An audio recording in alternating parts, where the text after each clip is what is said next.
tonight in a former Sainsbury's. We've sent our reporter Helen Hodnott there to find out a little bit more. Good morning, Helen. Morning, Salma. What's going on in Stratford right now?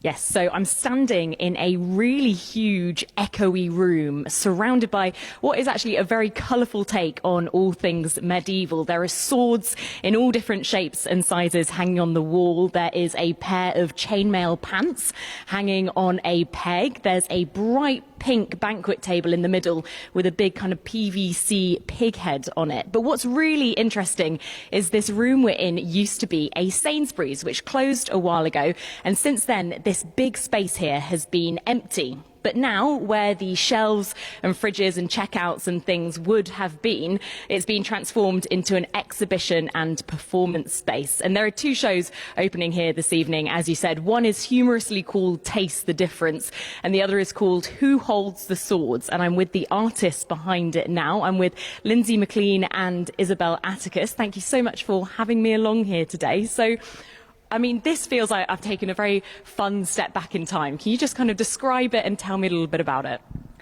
Thank you very much. So we have 19 artists in the show, and we've invited artists to make swords and everything medieval themed, it seems. Yeah, would you like?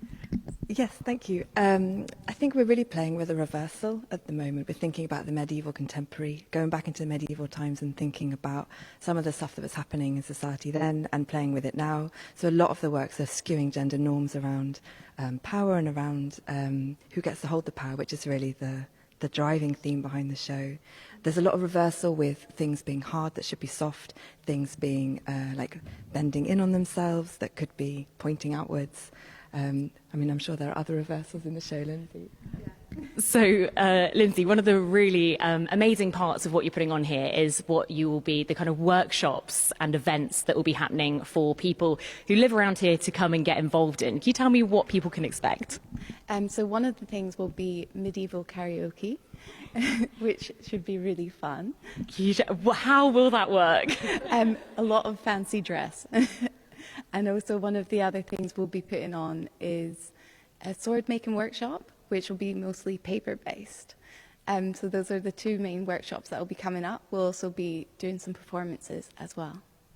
Which, I mean, will just completely kind of breathe life into what would have been an empty shop space. And you live in East London, you work in East London. How does it feel to be putting on this exhibition in where you're from?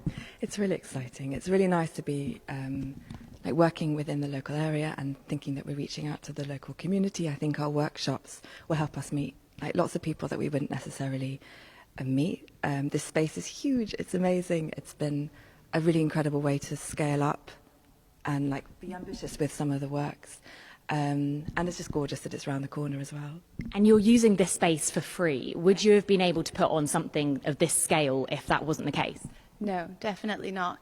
Because we don't have the funding to do that, first of all. And also, generally speaking, we come from DIY backgrounds, so we make exhibitions ourselves. And this scale means that we can be, as Isabel said, more ambitious, and we can have bigger paintings, bigger sculptures, and have them all together and breathe in the space. Thank you so much, Lindsay and Isabel. Good luck tonight. I'm sure it's going to be an amazing opening night. I've seen the beers over there ready for people to come along.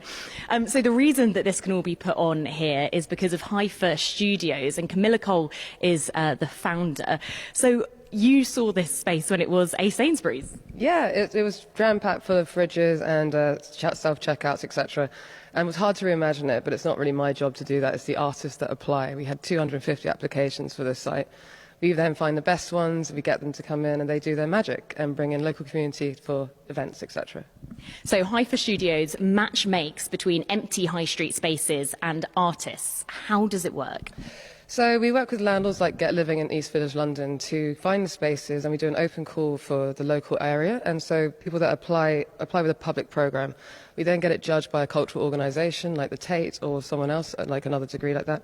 And yeah, they take the space totally for free. So, you know, that's the landlord's benefit because empty property is expensive. The high street is dying, so we sort of need more community events and free space for that sort of events. And obviously artists, the cultural economy is being suffering right now because there's lack of funding available. So it's a win-win-win for everybody. And just finally, obviously we've got this space here in Stratford. Are there any other that are around London? Yeah, so this started in lockdown, and we've worked across the country with incredible landlords, like I've mentioned. It's been really delightful to see the response. We've got an amazing site in Mayfair with the Crown Estate. We're going to get more. We're working potentially with British Land. We've got a shopping centre in Bristol, an arcade in Penrith. We've got sites in Battersea, and we've worked in Eastbourne and Crawley, everywhere across the country, basically. And we want more sites. So, got an empty shop, come to us. We can fill it with amazing artists. Brilliant. Thank you so much, Camilla. So, yes, this opens tonight, Salma.